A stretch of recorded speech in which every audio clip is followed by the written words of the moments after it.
What's up, guys? This is going to be my top 10 list for the best openings in video games. You better hold on to your seats because this is going to be a wild ride.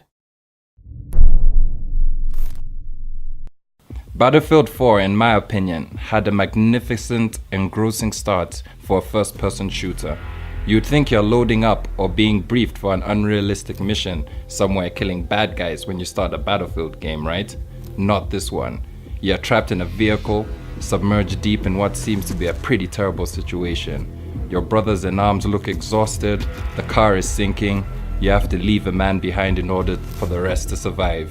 You didn't ask for this, but it must be done. You pull the trigger, flashback obviously.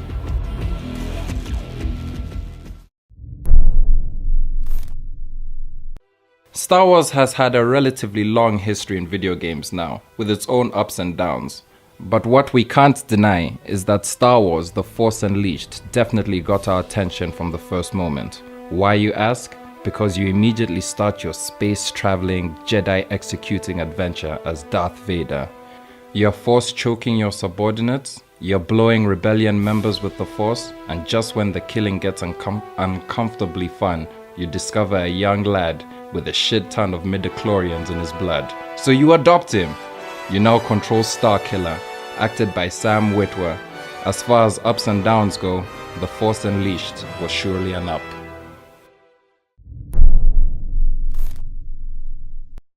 Telltale's first season, while tackling the popular story of The Walking Dead, was mighty impressive. The conversation between a pretty angry, recently captured criminal and the seasoned police driver was somewhat slow and boring though. You make a few choices to guide the conversation until you find yourself in a different kind of trouble. Surprised? I wasn't. Well, after poor reflexes from Grandpa, you're in a ditch. And after your car crash, the game leaves your character injured. Survival. Survival is thrown on your lap immediately.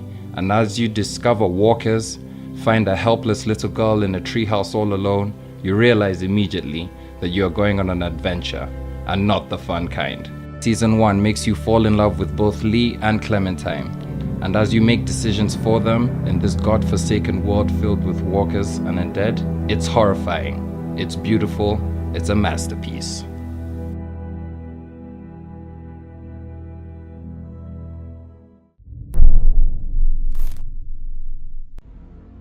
How could this iconic game not feature on this list? The morbid introduction to a dark Gotham City. The Batmobile speeding through the streets as the rain poured down under moonlight truly showed what Unreal Engine was capable of.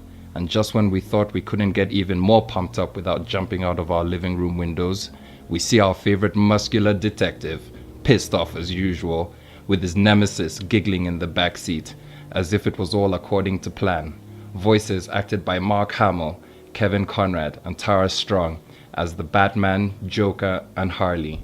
This intro was an absolute gobsmacker and deservedly makes it into my number 7.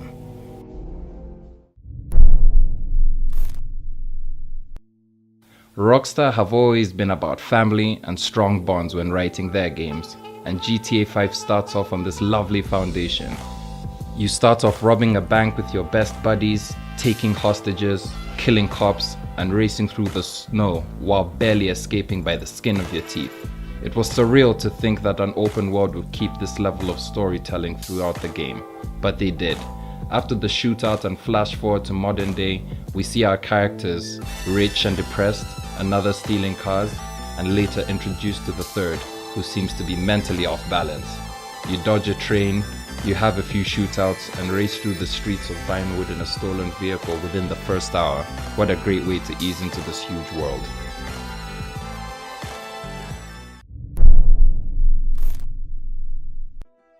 This game is one of the best games to bless us on PlayStation 3, brought to you by one of the masters of storytelling, Naughty Dog. This game may even have the slowest start than any other game on this list, but it certainly is a wonderful way of immersing the player into the horror that is about to fall upon you. Within a few minutes, they kill your daughter, and the protagonist Joel is already in tears. They waste no time in sucker punching your dick in the throat, and make you start the game already depressed and exhausted after losing your little beautiful blonde angel that you only knew for 5 minutes. Survival, bricks, little ammo, and very athletic drooling infected that are chasing you and your daughter 2.0 for the rest of the game. What more could you ask for? It's a 10 out of 10.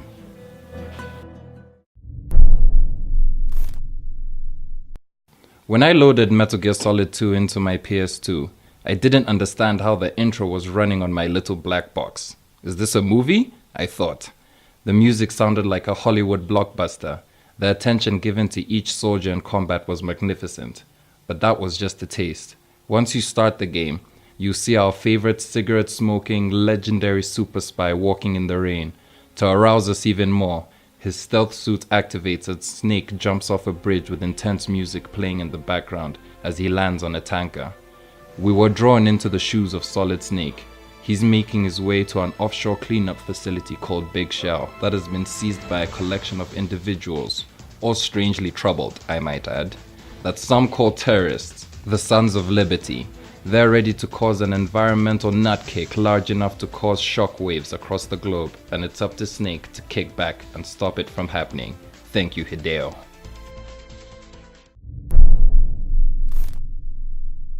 Some say this game is one of the most iconic games of its generation. Some say it's the game that showed the true power of the PlayStation. What we do know is that the opening to Final Fantasy VII was an experience rivaled by few.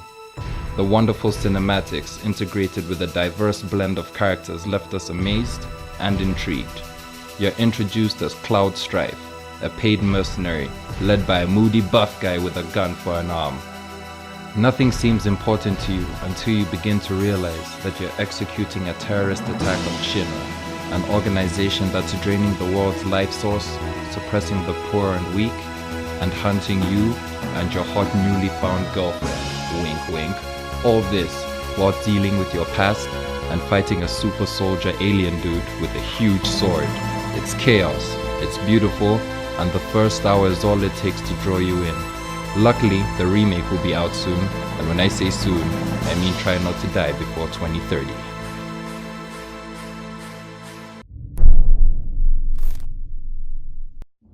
To think that the first installment to the Uncharted series was janky with some faulty game mechanics, this IP left us wondering how it would evolve.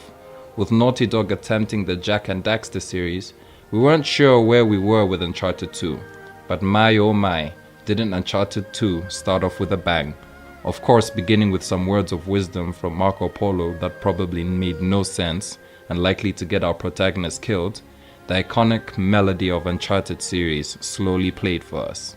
But, as the scene starts, yes, you're controlling our favorite cocky serial killer explorer Nathan Drake, as per usual, but hold on, he's bleeding out, dying, in a train that's hanging off a cliff in the icy mountains somewhere in Asia. We have no idea how he got there. The fight for survival is immediate, and it's a deep dive into danger for this brilliant second game that was perfectly executed.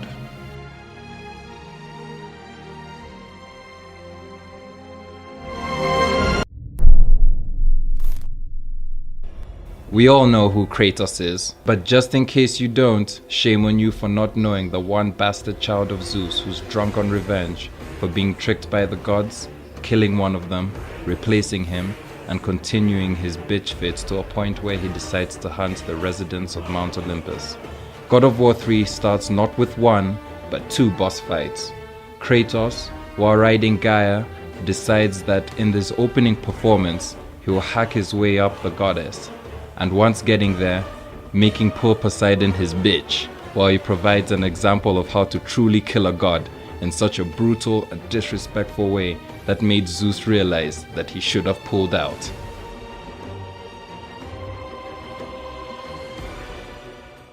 Hey guys, if you enjoyed the video, go ahead and smash that like button and don't forget to share with your friends.